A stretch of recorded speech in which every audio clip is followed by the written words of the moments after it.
و تفید تعریفاً، اور اضافت معنویہ فائدہ دیتی ہے تعریف کا مع المعرفتی معرفہ کے ساتھ، و تخصیصاً، اور تخصیص کا مع نکرت نکرہ کے ساتھ۔ اضافت معنویہ کے دو فائدے ہیں، نمبر ایک تعریف، نمبر دو تخصیص۔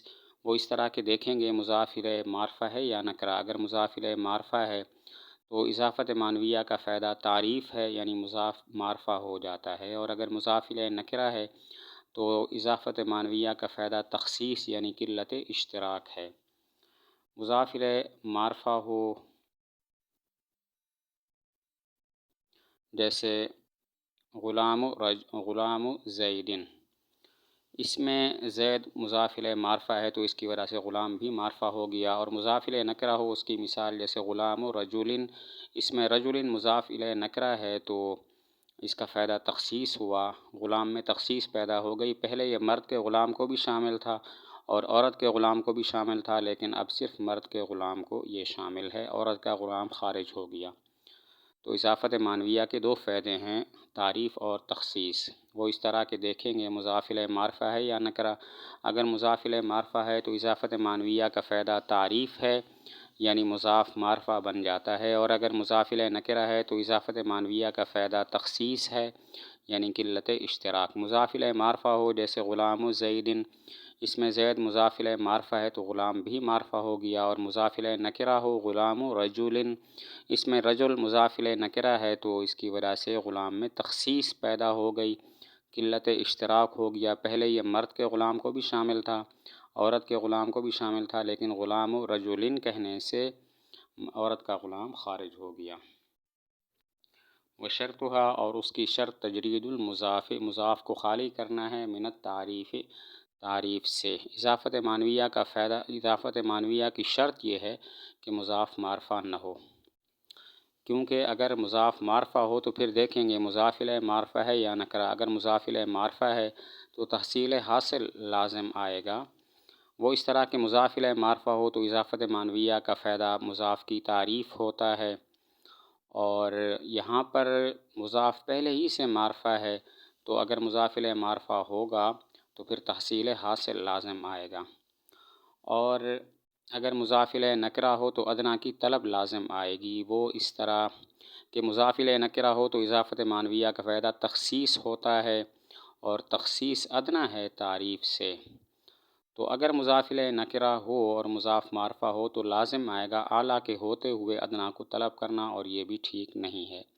اضافت معنویہ کی شرط یہ ہے کہ مضاف معرفہ نہ ہو، اس لیے کہ اگر مضاف معرفہ ہو تو پھر دیکھیں گے مضاف الیہ معرفہ ہے یا نکرہ۔ اگر مضاف الیہ معرفہ ہے تو تحصیل حاصل لازم آئے گا۔ وہ اس طرح کہ جب مضاف الیہ معرفہ ہو تو اضافت معنویہ کا فائدہ مضاف کی تعریف ہوتی ہے، اور یہاں پر تو مضاف پہلے ہی سے معرفہ ہے تو لازم آئے گا تحصیل حاصل، اور اگر مضاف الیہ نکرہ ہو تو ادنیٰ کی طلب لازم آئے گی۔ وہ اس طرح کہ جب مضاف الیہ نکرہ ہو تو اضافت معنویہ کا فائدہ تخصیص ہوتا ہے، اور تخصیص ادنیٰ ہے تعریف سے، تو مضاف الیہ نکرہ ہو تو لازم آئے گا اعلیٰ کے ہوتے ہوئے ادنیٰ کو طلب کرنا، اور یہ بھی ٹھیک نہیں ہوتا۔ وما اجازہ الکوفیون، اور وہ کہ جس کو جائز قرار دیا کوفیوں نے، من الثلاثۃ الاسباب وشبہہ من العدد، ثلاثۃ الاسباب اور اس کے مشابہ عدد میں سے، ضعیف، یہ ضعیف ہے۔ ایک سوال کا جواب ہے، ہم تسلیم نہیں کرتے کہ اضافت معنویہ میں مضاف کا تعریف سے خالی ہونا ضروری ہے، اس لیے کہ کوفیوں نے الثلاثۃ الاسباب کو جائز قرار دیا ہے، حالانکہ یہاں پر مضاف الثلاثہ معرفہ ہے۔ ہم تسلیم نہیں کرتے کہ اضافت معنویہ میں مضاف کا تعریف سے خالی ہونا ضروری ہے، کیونکہ کوفیوں نے الثلاثۃ الاسباب وغیرہ اس کو جائز قرار دیا ہے، حالانکہ یہاں پر الثلاثہ جو مضاف ہے وہ معرفہ ہے۔ جواب دیا الثلاثۃ الاسباب وغیرہ ضعیف ہیں، قیاساً بھی اور استعمالاً بھی۔ قیاساً تو اس طرح کہ اس صورت میں تحصیل حاصل لازم آئے گا جس کا بیان پہلے ہو چکا، اور استعمالاً اس طرح کہ یہ فصحاء کی تراکیب میں سے نہیں ہے۔ جواب دیا الثلاثۃ الاسباب اور اس جیسے دیگر تراکیب یہ ضعیف ہیں، قیاساً بھی اور استعمالاً بھی۔ قیاساً تو اس طرح کہ اس صورت میں تحصیل حاصل لازم آئے گا، جس کا پیچھے بیان ہو چکا، اور استعمالاً اس طرح ضعیف ہے کہ یہ فصحاء کی تراکیب میں سے نہیں ہے۔ واللفظیۃ، اور اضافت لفظیہ یہ ہے ان یکون المضاف صفتاً، کہ مضاف صفت ہو، مضافتاً الی معمولها، اس حال میں کہ وہ مضاف ہو اپنے معمول کی طرف، جیسے ضارب زید، زید کو مارنے والا، حسن الوجہ، خوبصورت چہرے والا۔ اضافت لفظیہ یہ ہے کہ مضاف صیغہ صفت کا اپنے معمول کی طرف مضاف ہو، صیغہ صفت سے مراد اسم فاعل، اسم مفعول وغیرہ ہیں، اور معمول سے مراد فاعل اور مفعول بھی ہیں۔ اضافت لفظیہ یہ ہے کہ مضاف صیغہ صفت کا اپنے معمول کی طرف مضاف ہو، صیغہ صفت سے مراد اسم فاعل، اسم مفعول وغیرہ ہیں، اور معمول سے مراد فاعل اور مفعول بھی ہیں۔ تو مفعول بھی کی طرف مضاف ہو، جیسے ضارب زید، اس میں ضارب صیغہ صفت کا زید مفعول بھی کی طرف مضاف ہے، اور اپنے معمول فاعل کی طرف مضاف ہو، اس کی مثال حسن الوجہ، اس میں حسن صفت مشبہ ہے، جو الوجہ اپنے معمول فاعل کی طرف مضاف ہے۔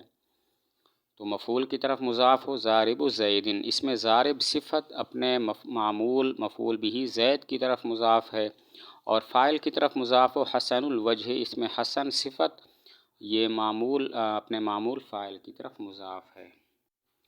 ولا يفيد الا تخفيفا في اللفظ، اور یہ فائدہ نہیں دیتا، اضافت لفظیہ فائدہ نہیں دیتی مگر لفظ میں تخفیف کا۔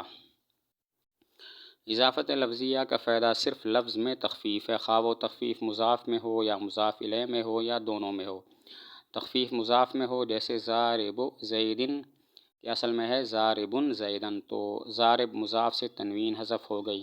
تخفیف مضاف الیہ میں ہو، القائم الغلام، اصل میں ہے القائم غلامہ، تو مضاف الیہ غلامہ سے ضمیر حذف ہو گئی۔ اور تخفیف دونوں میں ہو، حسن الوجہ، اصل میں ہے حسن وجہہ، مضاف حسن سے تنوین ہٹا دی گئی، اور مضاف الیہ الوجہ سے ضمیر کو ہٹا دیا گیا۔ اضافت لفظیہ کا فائدہ صرف لفظ میں تخفیف ہے، خواہ وہ تخفیف صرف مضاف میں ہو، صرف مضاف الیہ میں ہو یا دونوں میں ہو۔ تخفیف فقط مضاف میں ہو، جیسے ضارب زیدن، اصل میں ہے ضارب زیدن، تو ضارب مضاف سے تنوین کو ہٹا دیا گیا۔ اور تخفیف مضاف الیہ میں ہو، جیسے القائم الغلام، اصل میں ہے القائم غلامہ، تو غلامہ مضاف الیہ سے ضمیر کو حذف کر دیا گیا۔ اور تخفیف دونوں میں ہو، اس کی مثال حسن الوجہ، اصل میں ہے حسن وجہہ، تو مضاف حسن سے تنوین کو ہٹایا گیا اور مضاف الیہ وجہہ سے ضمیر کو ہٹا دیا گیا۔ ومن ثم، اور اسی وجہ سے جائز ہے، مررت برجل حسن الوجہ، میں گزرا ایسے مرد کے پاس سے جو خوبصورت چہرے والا تھا۔ وامتنع، اور ممتنع ہے، مررت بزید حسن الوجہ، میں گزرا زید کے پاس سے جو خوبصورت چہرے والا ہے۔ ماقبل پر تفریق کہ چونکہ اضافت لفظیہ کا فائدہ صرف لفظ میں تخفیف ہے، اسی وجہ سے مررت برجل حسن الوجہ جائز ہے، اس لیے کہ اس میں رجل موصوف بھی نکرہ ہے، حسن الوجہ صفت بھی نکرہ ہے، کیونکہ اضافت لفظیہ ہے، اور اضافت لفظیہ تعریف کا فائدہ نہیں دیتی، تو موصوف صفت دونوں نکرہ ہیں، اسی وجہ سے جائز ہے۔ ماقبل پر تفریح ہے کہ چونکہ اضافت لفظیہ کا فائدہ فقط لفظ میں تخفیف ہے، تو مررت برجل حسن الوجہ یہ ترکیب جائز ہے، کیونکہ رجل موصوف بھی نکرہ، حسن الوجہ صفت بھی نکرہ ہے، اور کیونکہ یہ اضافت لفظیہ ہے جو تعریف کا فائدہ نہیں دیتی، تو موصوف صفت دونوں نکرہ ہیں، اسی وجہ سے یہ ترکیب بھی جائز ہے۔ لیکن مررت بزید حسن الوجہ ممتنع ہے، کیونکہ زید تو معرفہ ہے موصوف، لیکن حسن الوجہ اس کی صفت نکرہ ہے، کیونکہ اضافت لفظیہ ہے جو تعریف کا فائدہ نہیں دیتی، تو موصوف معرفہ اور اس کی صفت نکرہ ہو گئی، موصوف صفت میں مطابقت نہیں ہے، اسی وجہ سے یہ ترکیب بھی جائز نہیں ہے۔ مررت بزید حسن الوجہ یہ ترکیب جائز نہیں ہے، کیونکہ زید موصوف معرفہ ہے، حسن الوجہ صفت نکرہ ہے، کیونکہ اس میں اضافت لفظیہ ہے جو تعریف کا فائدہ نہیں دیتی، تو موصوف صفت میں مطابقت نہیں ہے، اسی وجہ سے یہ ترکیب ناجائز ہے۔